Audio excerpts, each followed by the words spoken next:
بات ہے کیا ہے. اب میں کچھ آپ حضرات کے سامنے کچھ اس بارے میں دلائل نقل کرتا ہوں. دیکھیے اللہ کے نبی صلی اللہ علیہ وسلم کی ولادت کی تاریخ میں بھی اختلاف ہے اور وفات کی تاریخ میں بھی. امام احمد رضا بریلوی صاحب کی تو تحقیق یہی ہے کہ 8 کو پیدا ہوئے، 12 کو انتقال ہوا. لیکن ہمارے شیخ مفتی رشید احمد صاحب رحمۃ اللہ علیہ کی رائے یہ تھی کہ آپ علیہ الصلوۃ والسلام کی جو یوم ولادت ہے وہ 8 یا 9 ربیع الاول دونوں میں سے ایک ہے. یہی اکثر محدثین نے اسی کو اختیار کیا ہے، 8 تاریخ یا 9 ربیع الاول دونوں میں سے ایک ہے. زیادہ حضرات اس طرف گئے ہیں کہ 8 ربیع الاول کو آپ صلی اللہ علیہ وسلم کی پیدائش ہوئی. 9 کا امکان بھی ہے. اور وفات کے بارے میں جیسے انہوں نے ذکر کیا کہ اکثر حضرات اس طرف گئے ہیں کہ 12 ربیع الاول کو آپ کی وفات ہوئی ہے. لیکن حقیقت یہ ہے کہ 12 ربیع الاول نہ تو پیدائش کا دن ہے اور نہ ہی وفات کا دن ہے. وفات کا دن بھی نہیں ہے.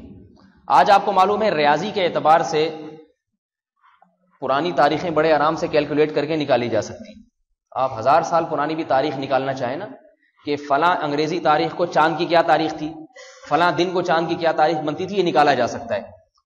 تو آپ اگر کیلکولیٹ کر کے نکالیں گے ماضی کی تاریخوں کو تو آپ کو یہ پتا چلے گا کہ پیر کے دن ربیع الاول 683 عیسوی میں اللہ کے نبی کی پیدائش ہوئی ہے. اس میں ربیع الاول پیر کے دن 12 تاریخ کو بیٹھتا ہی نہیں ہے. نہیں آ رہی بات سمجھ میں؟ ٹھیک ہے نا. 683 عیسوی میں محمد صلی اللہ علیہ وسلم پیدا ہوئے نا، تو نبی یعنی حضرت عیسیٰ کے آسمان پہ اٹھائے جانے کے 683ویں سال کو پیدا ہوئے. اور آج سے بھی اگر آپ کاؤنٹ کر کے دیکھ لیں تو جس سال اللہ کے نبی کی پیدائش ہوئی ہے اس سال پیر کے دن ربیع الاول کو 12 تاریخ بنتی نہیں ہے حساب کتاب کی روح سے. اور یہ سب کو معلوم ہے کہ آپ علیہ السلام ربیع الاول میں پیر کے دن پیدا ہوئے ہیں. اس پر تو اتفاق ہے پیر کے دن پر، اور پیر کے دن 12 تاریخ کو بن نہیں رہا. ایک چیز ریاضی کی روح سے ایڈجسٹ ہی نہیں ہو سکتی تو اس کے بارے میں یہ فرض کر لینا کہ آپ علیہ السلام اس دن پیدا ہوئے، یہ ممکن نہیں ہے، ناممکن ہے. یہ تو اسلام کو آپ گویا لوگوں کی نگاہوں میں مذاق اڑوا رہے ہیں. انگریز کیا کہے گا، یہ دیکھو یہ تو فٹ ہی نہیں بیٹھتی، صحیح ہے نا، اور یہ دن منا رہے ہیں. سمجھ میں آ رہی ہے بات؟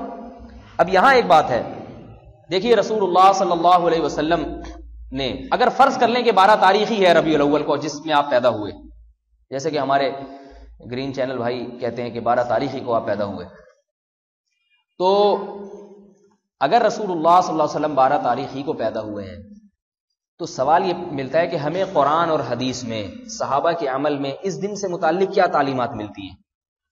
تو آپ صلی اللہ علیہ وسلم کی پیدائش کے دن سے متعلق 12 تاریخ سے متعلق نہ کوئی صحیح حدیث نہ کوئی ضعیف حدیث جس میں آتا ہے کہ اللہ کے نبی نے کوئی اضافی کام خود کیا ہو یا ابو بکر نے کیا ہو یا عمر عثمان و علی رضی اللہ عنہما نے اس دن کوئی اضافی کوئی کام کیا ہو، عید قرار دیا ہو یا اس رات کو عبادت کی ہو یا اچھے اچھے کپڑے پہنے ہوں یا خوشبو لگائی ہو یا نہائے دھوئے ہوں یا اویس قادری کے گانے سنے ہوں. اس قسم کی کوئی چیز آپ کو نہیں ملے گی. آئی بات سمجھ میں؟ کچھ بھی نہیں ملے گی. تو کچھ ہے ہی نہیں اس بارے میں، بلکہ کسی پیغمبر کی ولادت کے دن نہیں منایا گیا، کسی پیغمبر کی وفات کا دن نہیں منایا گیا. برسی منانا تمام علماء کہتے ہیں کہ بدعت عمل ہے. کسی کی وفات کا دن منانا بدعت ہے یا نہیں؟ وفات کا دن منانا اگر مذہب سمجھ کے منایا جائے، ایک تو قائد اعظم کی برسی منائی جاتی ہے، اس کا مذہب سے کوئی تعلق نہیں ہے. مذہب کی بات کی جا رہی ہے، مذہب سمجھ کے ثواب سمجھ کے کسی دن کو منایا جائے یہ بدعت عمل ہو جائے گا. اهدنا الصراط المستقیم، ہم کو سیدھے رستے چلا